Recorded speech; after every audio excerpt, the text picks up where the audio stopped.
ಅದೇನೋ ಹೇಳ್ಬೇಕು ಅನ್ಕೊಂಡಲ್ಲ. ನಿಲ್ಸ್ಬೇಡ, ಏನಾರ ಹೇಳು. ಹಾಲು ಕುಡ್ದ ಮಕ್ಳೇ ಬದುಕಲ್ಲ, ಇನ್ನು ಎಣ್ಣೆ ಹೊಡೆದ ಉಳಿತವ. ಆ ಸಿನಿಮಾ ತುಂಬ ಚೆನ್ನಾಗಿದೆ. ಫಿಲ್ಮ್ ಚೆನ್ನಾಗಿದೆ, ಬಟ್ ಇಲ್ಲಿ ಒಂದು ಒಳ್ಳೆ ಮಾರಲ್ ಇದೆ, ದಟ್ ಇಸ್ ಇಂಪಾರ್ಟೆಂಟ್. ಎಲ್ಲರೂ ಬಂದು ಕುಟುಂಬ ಸಮೇತ ಈ ಚಿತ್ರನ ನೋಡ್ಬೋದು. ಚೆನ್ನಾಗಿದೆ ಮೂವಿ, ಇನ್ನೊಂದ್ಸಲ ಬಂದು ನೋಡ್ಬೋದು. ಚೆನ್ನಾಗಿದೆ, ಎಲ್ಲರೂ ನೋಡ್ಬೋದು. ಒಳ್ಳೆ ಮೂವಿ ಕೊಟ್ಟಿದ್ದಾರೆ ಯೋಗರಾಜ್ ಭಟ್ ಅವರು. ಮೂವಿ ಚೆನ್ನಾಗಿದೆ, ಕತೆ ಒಂಥರ ಯೂನಿಕ್ ಆಗಿದೆ, ಎಲ್ಲರೂ ನೋಡೋ ಅಂಥದ್ದು ಫ್ಯಾಮಿಲಿ. ಸೊ ಖಂಡಿತ ಫಿಲಮನ್ನು ನೋಡಿ. ಎರಡನೇ ಸಲ ನೋಡ್ತಾ ಇರೋದು, ಸೊ ಫ್ರೆಂಡ್ಸ್ ಜೊತೆ ಎರಡನೇ ಸಲ ನೋಡ್ತಾ ಇರೋದು, ಭಾಳ ಖುಷಿ ಆಯಿತು. ಸಖತ್ತಾಗಿತ್ತು, ಚೆನ್ನಾಗಿತ್ತು. ಫಿಲಮ್ ಸೂಪರ್ ಆಗಿದೆ, ಚೆನ್ನಾಗಿ ಒಳ್ಳೆ ಸ್ಟೋರಿ ಇದೆ, ಚೆನ್ನಾಗಿದೆ. ಸಿನಿಮಾ ಸೂಪರ್ ಆಗಿತ್ತು, ಚೆನ್ನಾಗಿತ್ತು. ಪ್ರಾಣಿಗಳಲ್ಲೂ ಪ್ರೀತಿ ಇದೆ ಅನ್ನೋದು ತುಂಬ ಚೆನ್ನಾಗಿ ತೋರಿಸಿದ್ದಾರೆ. ನನಗೆ ಟೋಟಲಿ ಮೂವಿ ತುಂಬ ಇಷ್ಟ ಆಯ್ತು ಅಷ್ಟೇ. ಇನ್ನು ನಮ್ಮ ಅತ್ತೆ ಮಾವ ನಮ್ಮ ಫ್ಯಾಮಿಲಿ ಇನ್ನೂ ನೋಡಿಲ್ಲ, ನಾವು ಅಷ್ಟೇ ಜನ ಬಂದಿದ್ದೀವಿ, ಅವ್ರಿಗೂ ಹೇಳಿ ಕರ್ಕೊಬರ್ತೀವಿ. ನಾನು ಇನ್ನೊಂದ್ಸಲ ವೈಫ್ ಕರ್ಕೊಂಡ್ಬಂದು ಇನ್ನೊಂದ್ಸಲ ನೋಡೋಣ ಅಂತ ಅನಿಸುತ್ತೆ.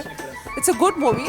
ಜನಗಳು ಆ ಸಟಲಿಟಿನ ಅರ್ಥ ಮಾಡ್ಕೋಬೇಕು ಅಂದರೆ ನನಗೆ ಅರ್ಥ ಆಗಿದೆ ಬಿಡಿ, ಬೇರೆಯವ್ರ ಬಗ್ಗೆ ಗೊತ್ತಿಲ್ಲ. ಈ ಮೂವಿ ಇಲ್ಲಿಂದ ಹಿಡಿದು ಪ್ರತಿಯೊಬ್ಬರು ನೋಡ್ಬೋದು ಸರ್. ಇದು family entertainment movie, child entertainment movie, youngsters entertainment movie, ಎಲ್ಲರೂ ನೋಡ್ಬೋದು ಸರ್ ಈ ಮೂವಿನ. ನಮಗಂತೂ ತುಂಬ ಎಂಜಾಯ್ ಮಾಡಿದೆ, ತುಂಬ ಖುಷಿ ಪಟ್ಟು. ಕಾಮಿಡಿನೂ ಇದೆ, ಸ್ಟೋರಿನೂ ಇದೆ, ಚೆನ್ನಾಗಿದೆ. ತುಂಬ ಚೆನ್ನಾಗಿದೆ ಮೂವಿ, ತುಂಬ ಇಷ್ಟ ಆಯಿತು. ತುಂಬ ಚೆನ್ನಾಗಿದೆ, ತುಂಬ ನ್ಯಾಚುರಲ್ ಆಗಿದೆ. ಮೂವಿ ಚೆನ್ನಾಗಿದೆ ಸರ್, ಇನ್ನೊಂದ್ಸತಿ ನೋಡೋಣ ಅಂತ ಹೇಳ್ತಾ ಇದ್ದೆ. ತುಂಬ ಚೆನ್ನಾಗಿದೆ, ಒಂದ್ಸಲ ಎಲ್ಲ 2 ಸತಿ ನೋಡ್ಬೋದು. ಈ ಸೆಕೆಂಡ್ ಟೈಮ್ ನೋಡ್ತಾ ಇರೋದು. ಸಿನಿಮಾ ತುಂಬ ಚೆನ್ನಾಗಿತ್ತು, ಮೂವಿ ತುಂಬ ಚೆನ್ನಾಗಿದೆ, ಅದಕ್ಕೆ ಫ್ಯಾಮಿಲಿ ಜೊತೆ ಬಂದಿದ್ದೀವಿ. ತುಂಬ ಎಕ್ಸಲೆಂಟ್ ಆಗಿದೆ ಮೂವಿ, ಚೆನ್ನಾಗಿ ತೆಗೆದಿದೆ. ಪಿಕ್ಚರ್ ಸ್ಟಾರ್ಟ್ ಟು ಫಿನಿಶ್ ಹೇಳ್ಕೊಂಡು ಹೋಗುತ್ತೆ, ಎಲ್ಲೂ ಬೋರ್ ಆಗಲ್ಲ. ಜೊತೆಗೆ ನಮ್ಮ ಕನ್ನಡ ಇಂಡಸ್ಟ್ರಿಯಲ್ಲಿ ಇವತ್ತು ಕುಟುಂಬ ಸಮೇತ ಬಂದು ಕೂತು ನೋಡುವಂತಹ ಸಿನಿಮಾ, ಅದನ್ನು ನಾನು ಇಷ್ಟಪಡ್ತಾನೆ ಇದರಲ್ಲಿ. ಆ್ಯಕ್ಚುಲಿ ಒಂದು ಇಂಟ್ರೆಸ್ಟಿಂಗ್ ಫ್ಯಾಕ್ಟ್ ಏನಂದರೆ, ಇವತ್ತು ನಾವು ಈ ಮೂವಿಗೆ ಬರಲೇಬಾರ್ದಾಗಿತ್ತು. ನಮ್ಮ ಹಸ್ಬೆಂಡ್ ಏನು ಮಾಡಿಬಿಟ್ಟಿದ್ದಾರೆ, ಅಪ್ಪಿ ಇದಕ್ಕೆ ಬುಕ್ ಮಾಡಿಬಿಟ್ಟು ಒಂದೇ ಟೈಮ್ ಇತ್ತು ಶೋ. ಬೈದೆ ಅಷ್ಟು ಹೊರಗಡೆ ನಿಂತ್ಕೊಂಡು ನಾನು ಬರೋದೇ ಇಲ್ಲ. ನೀವು ನಂಬಲ್ಲ, ಫಿಲಮ್ ಅರ್ಧ ಆಗೋವರೆಗೂ ಈಗ ಗೆದ್ದೋಗ್ಲಾ ಅನ್ನೋ ಕೋಪ ಇತ್ತು ನನಗೆ. Somewhere I couldn't relate to it.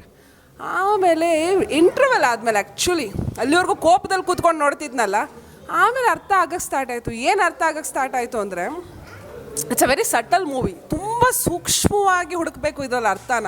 ಅವ್ರು ಹೇಳಿದ್ರು ಆಡು ಭಾಷೆ, ಮ್ಯೂಸಿಕ್ಕು, ಅದೆಲ್ಲದಕ್ಕೂ ಮೀರಿ ಏನೋ ಒಂದು ಹೇಳೋಕ್ಕೆ ಹೊರಟಿದ್ರು ಅಂತ ಅನಿಸುತ್ತೆ ನನಗೆ. ಇದು ನನ್ನ ಪರ್ಸೆಪ್ಷನ್.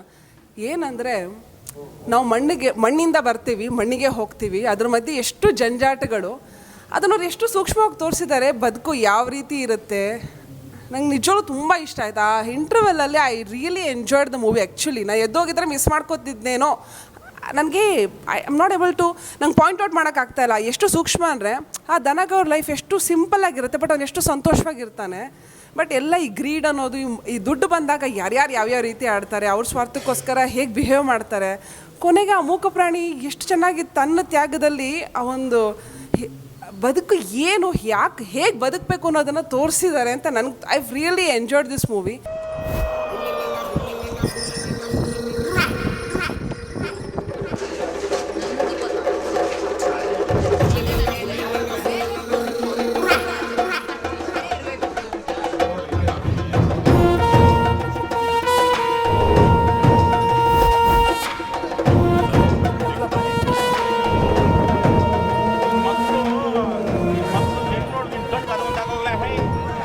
ಇವಾಗ ಇಲ್ಲ, ಇದನ್ನು ಲಟಕ್ ಅನ್ಸ್ಬಿಡ್ತೀನಿ. ಅದಕ್ಕೆ Duniya Vijay always super sir, ಯಾವಾಗಲೂ. ಪ್ರಿಯಾಮಣಿ ಅವರು ಸೂಪರು. ವಿಜಯ್ದು ತುಂಬ ಚೆನ್ನಾಗಿದೆ ಆ್ಯಕ್ಟಿಂಗು, ಮತ್ತು ರಂಗಾಯಣ ರಘು ಅವ್ರದ್ದು, ಮತ್ತು ಪ್ರಿಯಾಮಣಿದು ಚೆನ್ನಾಗಿದೆ. ಸಿನಿಮಾದಲ್ಲಿ ಪ್ರಿಯಾಮಣಿ ಅವ್ರ ಆ್ಯಕ್ಟಿಂಗ್ ತುಂಬ ಚೆನ್ನಾಗಿತ್ತು, ವಿಜಯ್ ಅವ್ರದ್ದು ಚೆನ್ನಾಗಿತ್ತು. Super acting. ದುನಿಯಾ ವಿಜಯ್ ಬಗ್ಗೆ ಮಾತಾಡೋಂಗಿಲ್ಲ, ನ್ಯಾಚುರಲ್ ಆ್ಯಕ್ಟಿಂಗು. ಈ ಥರ ಹಳ್ಳಿ ಕ್ಯಾರೆಕ್ಟರ್ನ ಸೂಪರಾಗಿ ಮಾಡ್ತಾರೆ. ರಂಗಾಯಣ ರಘು ಜೊತೆಗೆ ಬಿರಾದಾರ್, ಪ್ರಿಯಾಮಣಿಯವರ ನಟನೆ ನಿಜವಾಗಿಯೂ ಬೇರೆಯವ್ರು ಯಾರೂ ಆ ಪಾತ್ರಗಳನ್ನು ಪುನಃ ಮಾಡಲಿಕ್ಕೆ ಸಾಧ್ಯತೆ ಇಲ್ಲ ಅಂತ ಅನಿಸುತ್ತೆ. ದುನಿಯಾ ವಿಜಯ್ ಆ್ಯಕ್ಟಿಂಗು ಚೆನ್ನಾಗಿದೆ, ಪ್ರಿಯಾಮಣಿಯವರು ತುಂಬ ಚೆನ್ನಾಗಿ ಮಾಡಿದ್ದಾರೆ. ಹೀರೋ ಹೀರೋಯಿನ್ ತುಂಬ ಚೆನ್ನಾಗಿ ಆ್ಯಕ್ಟ್ ಮಾಡಿದ್ದಾರೆ. And then Rangayana Raghu super. Priyamani acting ತುಂಬ ಚೆನ್ನಾಗಿದೆ, ನೆಗೆಟಿವ್ ಶೇಡ್ಸ್ ಎಲ್ಲ ತುಂಬ ಚೆನ್ನಾಗಿ ಮಾಡಿದ್ದಾರೆ. ದುನಿಯಾ ವಿಜಯ್ ಆ್ಯಕ್ಟಿಂಗ್, ರಂಗಾಯಣ ರಘು ಮತ್ತು ಬಿರಾದಾರ್ ಅವ್ರ ಆ್ಯಕ್ಟಿಂಗ್ ತುಂಬ ಚೆನ್ನಾಗಿದೆ. ಮೇಯ್ನ್ ಒಂದು ರಂಗಾಯಣ ರಘು ಅವ್ರು ತುಂಬ ಇಷ್ಟ ಆಯ್ತು ಆ್ಯಕ್ಟಿಂಗು. ದುನಿಯಾ ವಿಜಯ್ ಅವ್ರು ನೆನಪಿರ್ತಾರೆ, ಪ್ರಿಯಾಮಣಿಯವ್ರು ಮುಖ್ಯವಾಗಿ ನೆನಪಿರ್ತಾರೆ. ದುನಿಯಾ ವಿಜಯ್ ಅವ್ರ ಆ್ಯಕ್ಟಿಂಗು, ಪ್ರಿಯಾಮಣಿ ಅವ್ರ ಆ್ಯಕ್ಟಿಂಗು ಎಲ್ಲರೂ ಚೆನ್ನಾಗಿ ಮಾಡಿದ್ದಾರೆ. ಇಬ್ಬರು ಚೆನ್ನಾಗಿ ಮಾಡಿದ್ದಾರೆ, ವಿಜಯ್ ಅವರು ಮತ್ತು Priyamani, both of them. Especially ನನಗೆ ಇಷ್ಟ ಆಗಿದ್ದು ಬಿರಾದವ್ರ ಆ್ಯಕ್ಟಿಂಗು. ನಿಜವಾಗ್ಲೂ ತುಂಬ ಚೆನ್ನಾಗಿತ್ತು. ಇನ್ನು ಮಿಗ್ದವ್ರು ಎಲ್ಲ ಸಪೋರ್ಟಿಂಗ್ ಕಾಸ್ಟು ಚೆನ್ನಾಗಿದೆ. ಪ್ರಿಯಾಮಣಿ ಅವ್ರ ಆ್ಯಕ್ಟಿಂಗು ತುಂಬ ಚೆನ್ನಾಗಿದೆ. ಎಸ್ಪೆಷಲಿ ಅವರು ಆ ಸ್ವಾರ್ಥನ ತೋರಿಸ್ತಾರಲ್ಲ, ನಿಜವಾಗ್ಲೂ ಕೋಪ ಬರೋಷ್ಟು ತೋರಿಸ್ತಾರೆ. ಈಗ ನಮಗೆ ಕೋಪ ಬಂತು ಅಂದರೆ ಶಿ ಹ್ಯಾಸ್ ಸಕ್ಸೀಡೆಡ್. ನಂಗೆ ನಿಜವಾಗ್ಲೂ ಕೋಪ ಬಂತು ಆಕೆ ನೋಡಿ ಇಷ್ಟೊಂದು ಸ್ವಾರ್ಥನ ಅಂತ. ಪ್ರಿಯಾಮಣಿ ಆ್ಯಕ್ಟಿಂಗ್ ಅಂತೂ ಸೂಪರಾಗೆ ಮಾಡಿದ್ದಾರೆ, ಒಳ್ಳೆ ಹಳ್ಳಿ ಥರನೇ ಮಾಡಿದ್ದಾರೆ, ಸೂಪರಾಗಿದೆ ಅವ್ರದ್ದು ಮಾತ್ರ. ಅಂದರೆ ಮೂವಿ ಕರೆಕ್ಟಾಗಿ ಹೀರೋಯಿನ್ ಸೆಲೆಕ್ಟ್ ಮಾಡಿದ್ದಾರೆ, ದಟ್ಸ್ ಭಾಳ ಒಳ್ಳೆ ಕೆಲಸ. ಆ್ಯಂಡ್ ಪರ್ಫಾರ್ಮೆನ್ಸ್ ಬಗ್ಗೆ ಮಾತಾಡಬೇಕಂದ್ರೆ ಔಟ್ಸ್ಟ್ಯಾಂಡಿಂಗ್. ಸ್ಪೆಷಲಿ ಪ್ರಿಯಾಮಣಿ ಪರ್ಫಾರ್ಮೆನ್ಸ್ ತುಂಬ ಚೆನ್ನಾಗಿತ್ತು. ನಟನ ಪ್ರಿಯಾಮಣಿ ವಿಜಯ್ ಎಲ್ಲರೂ ಬೇರೆ ಎಲ್ಲ ಚೆನ್ನಾಗಿ ಮಾಡಿದ್ದಾರೆ. ಸೂಪರ್ ಆಗೈತೆ. ನಮ್ಮ ಬಾಸ್ ದುನಿಯಾ ವಿಜಯ್ ಮಾತ್ರ ಇದೇ ಥರ ಡಿಫ್ರೆಂಟಾಗಿ ಬರ್ತಾ ಇರಬೇಕು. ಅಂದರೆ ಅವ್ರಿಗೆ ಮೇಕಪ್ ಮಾಡಿದಿರ ನ್ಯಾಚುರಲ್ ಆಗಿ ತೋರಿಸಿದ್ದೀರಾ, ಅದೊಂದು ಇಷ್ಟ ಆಯಿತು. ದುನಿಯಾ ವಿಜಯ್ ಸರ್ ಚೆನ್ನಾಗಿ ಆ್ಯಕ್ಟ್ ಮಾಡಿದ್ದಾರೆ. ನಮಗೆ ವಿಜಯ್ದು, ಪ್ರಿಯಾಮಣಿದು ಮತ್ತು ರಂಗಾಯಣ ರಘುದು ಎಲ್ಲ ಆ್ಯಕ್ಟಿಂಗ್ ತುಂಬ ಚೆನ್ನಾಗಿದೆ. ವಿಜಯ್ದು ಪ್ರಿಯಾಮಣಿದು ಚೆನ್ನಾಗಿದೆ ಆ್ಯಕ್ಟಿಂಗ್. ಎಸ್ಪೆಷಲಿ ಪ್ರಿಯಾಮಣಿ ಅವರು ಚೆನ್ನಾಗಿ ಮಾಡಿದ್ದಾರೆ. ಪ್ರಿಯಾಮಣಿ ಅವರ ಆ್ಯಕ್ಟಿಂಗ್ ತುಂಬ ಚೆನ್ನಾಗಿದೆ ಇದರಲ್ಲಿ. ದುನಿಯಾ ವಿಜಯ್ ಆ್ಯಕ್ಟಿಂಗ್ ಚೆನ್ನಾಗಿದೆ. ರಂಗಾಯಣ ರಘು ಅವ್ರದ್ದು ಡೈಲಾಗ್, ದುಡ್ಡಿನ ಆಸೆ ಮಾಡಿದಾಗ್ಲೂ ತುಂಬ ಚೆನ್ನಾಗಿ ಮಾಡಿದ್ದಾರೆ ಪರ್ಫಾರ್ಮೆನ್ಸು. ನ್ಯಾಚುರಲ್ಲಾಗಿ ನಮಗೆ ಸಿಟ್ಟು ಬರುತ್ತೆ ಅವಳ ಮೇಲೆ, ಆ ಥರ ಒಂದು ಎಮೋಷನ್ ಕ್ರಿಯೇಟ್ ಮಾಡಿದ್ದಾರೆ. ವಿಜಯ್ ಅಲ್ಲದೆ ಬೇರೆ ಯಾರೂ ಈ ಪಾತ್ರ ಮಾಡಲಿಕ್ಕೆ ಸಾಧ್ಯತೆ ಇಲ್ಲ.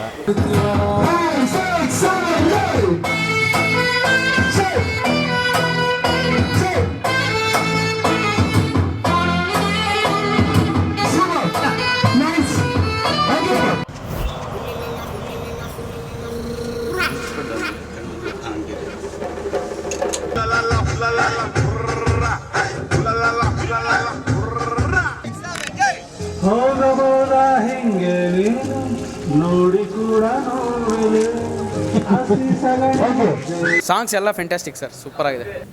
ಹಾಡುಗಳು ಇಷ್ಟ ಆಯಿತು. ಹಾಲು ಕುಡಿದ ಮಕ್ಕಳೇ ಬದುಕಲ್ಲ ಸಾಂಗ್ ತುಂಬ ಚೆನ್ನಾಗಿದೆ. ಹಾಡುಗಳು ಒಂದೆರಡು ತುಂಬ ಚೆನ್ನಾಗಿ ಬಂದಿದೆ, ಎಲ್ಲರೂ ಎಂಜಾಯ್ ಮಾಡೋ ಥರ ಇದೆ. ಕಾಮಿಡಿ ಚೆನ್ನಾಗಿ ಬಂದಿದೆ. ಫಸ್ಟ್ ಸಾಂಗ್ ಟೈಟಲ್ ಟ್ರ್ಯಾಕ್ ದನ ಕಾಯೋನು ಇದೆಯಲ್ಲ, ಅದು ತುಂಬ ಚೆನ್ನಾಗಿದೆ, ಇಷ್ಟ ಆಯಿತು ಅದು. ಎಣ್ಣೆ ಸಾಂಗ್ ಚೆನ್ನಾಗಿದೆ ಪ್ರಿಯಾಮಣಿ ಅವ್ರದ್ದು. ಹಾಡುಗಳು ತುಂಬ ಚೆನ್ನಾಗಿದೆ. ಹಾಲು ಕುಡಿದವನಿಗಿಂತ ಎಣ್ಣೆ ಕುಡಿದವನು, ಅದು ಸಾಂಗ್ ಮಾತ್ರ ಸಖತ್ತಾಗಿ ಬರ್ತಿದ್ದಾರೆ ಸರ್. ಹಾಡುಗಳು ತುಂಬ ಚೆನ್ನಾಗಿದೆ, ಮ್ಯೂಸಿಕ್ ಚೆನ್ನಾಗಿದೆ. ಈ ಮೂವಿನಲ್ಲಿ ನನಗೆ ತುಂಬ ಇಷ್ಟ ಆದದ್ದು ಸಾಂಗ್ಸ್.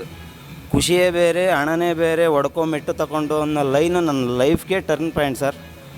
ಸಾಂಗ್ಸು ಚೆನ್ನಾಗಿದೆ. ಹಾಡುಗಳು ತುಂಬ, ಅವರು ಸಾಂಗ್ಗಳೇ ಚೆನ್ನಾಗಿದೆ. ಶರಣ್ ಅವ್ರು ಆಡಿರೋದಂತೂ ಇನ್ನೂ ಸೂಪರ್ ಆಗಿದೆ ಸಾಂಗು.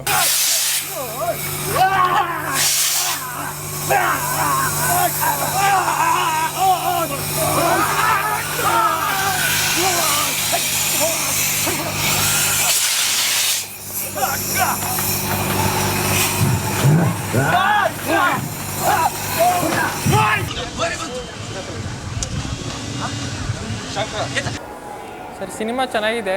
ದುನಿಯಾ ವಿಜಯ್ ಅವ್ರದ್ದು ಆ್ಯಕ್ಟಿಂಗ್ ಚೆನ್ನಾಗಿದೆ. ಮೇಯ್ನ್ ಪ್ಲಸ್ ಪಾಯಿಂಟ್ ಬಂದು ಫೈಟಿಂಗ್ ಸೀನ್ ಎಲ್ಲ ಚೆನ್ನಾಗಿದೆ. ಲಾಸ್ಟಲ್ಲಿ ಕ್ಲೈಮ್ಯಾಕ್ಸ್ ಫೈಟ್ ಬರುತ್ತಲ್ಲ, ಅದು ತುಂಬ ಇಷ್ಟ ಆಯಿತು. ಪ್ರಿಯಾಮಣಿ ಮತ್ತು ಇವರು ಫೈಟಿಂಗ್ ಮಾಡ್ಕೊತಾರಲ್ಲ, ಅವೆಲ್ಲ ಮೂವಿ ಸಾಕಾಗಿದೆ. ಹಾಡುಗಳು ಎರಡೇ ಫೈಟ್ ಇದ್ರು, ಸೂಪರ್ ಡೂಪರಾಗಿ ಮಾಡಿಸಿದ್ದಾರೆ ಫೈಟ್ ಮಾತ್ರ. ಅವ್ನು ವಿಜಯ್ ಬಗ್ಗೆ ಮಾತಾಡೋಂಗಿಲ್ಲ, ವಿಜಯ್ ಸರ್ ಬಗ್ಗೆ. ಆ್ಯಕ್ಷನ್ ಎಲ್ಲ ಇನ್ನೇನು ತುಂಬ ಫೈಟಿಂಗ್ ಸೀನ್ಸ್ ಎಲ್ಲ ಭಾಳ ಚೆನ್ನಾಗಿದೆ. ಹಾಡುಗಳು ಚೆನ್ನಾಗಿದೆ. ಐ ಥಿಂಕ್ ಯೋಗರಾಜ್ ಭಟ್ರದ್ದು second best film Mungaru Male ಮೇಲೆ ಒಳ್ಳೆ ಸಕ್ಸಸ್ಫುಲ್ ಆಗಬೇಕಿದು. ಸರ್ ದುನಿಯಾ ವಿಜಯ್ ಅವ್ರದ್ದು ಸ್ಟಾರ್ಟಿಂಗ್ ಒಳ್ಳೆ ಕೂಳೆ ಇರುತ್ತೆ ಸರ್, ಸಖತ್ತಾಗೈತೆ. ಲಾಸ್ಟಲ್ಲಿ ಒಳ್ಳೆ ಮೆಸೇಜ್ ಐತೆ, ಚೆನ್ನಾಗಿದೆ ಸರ್ ಮೂವಿ. ಕ್ಲೈಮ್ಯಾಕ್ಸು ದುಃಖ ಆಗುತ್ತೆ. ಪ್ರಿಯಾಮಣಿ ಅವರು ತುಂಬ ರೂಢಿಯಾಗಿ ಮಾತಾಡಿದಾಗ ಅವಳು ಫಾರಿನರ್ ಬಂದು ಅವಳನ್ನ ಹಗ್ ಮಾಡ್ತಾಳಲ್ಲ, ಆವಾಗ ಇತ್ತು. ಆದ್ರೂ ಕೆಲವು ಡೈಲಾಗ್ಸಲ್ಲಿ ಒಳ್ಳೆ ಮೀನಿಂಗ್ ಇದೆ. ಕ್ಲೈಮ್ಯಾಕ್ಸ್ ಚೆನ್ನಾಗಿದೆ, ಹಾಡುಗಳು ಚೆನ್ನಾಗಿದೆ, ಅಂದರೆ ವಿಭಿನ್ನವಾದ ಸ್ಟೋರಿ. ಏನು ಡೀಲ್ ಮಾತಾಡ್ತಾಳಲ್ಲ, ಆ ಪ್ರಸಂಗಕ್ಕೆ ಅಳು ಬರುತ್ತೆ. ಅಂದರೆ ಮನುಷ್ಯರು ಎಲ್ಲ ಕಡೆ ದುಡ್ಡಿಗೆ ಬದುಕ್ತಾ ಇದ್ದಾರೆ ಏನೋ ಅನ್ನೋ ಒಂದು ಮೂಮೆಂಟ್ ಅವರು ಕ್ರಿಯೇಟ್ ಮಾಡಿದ್ದಾರೆ.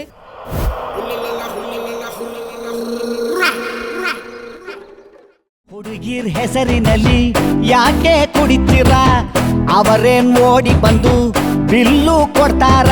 ಹೃದಯ ಮಾಡುವ ತಪ್ಪಿಗೆ ಲಿವರಿಗೆ ಶಿಕ್ಷೆ ಏತಕ್ಕೆ? ಹಾಲು ಕುಡ್ದ ಮಕ್ಕಳೇ ಬದುಕಲ್ಲ.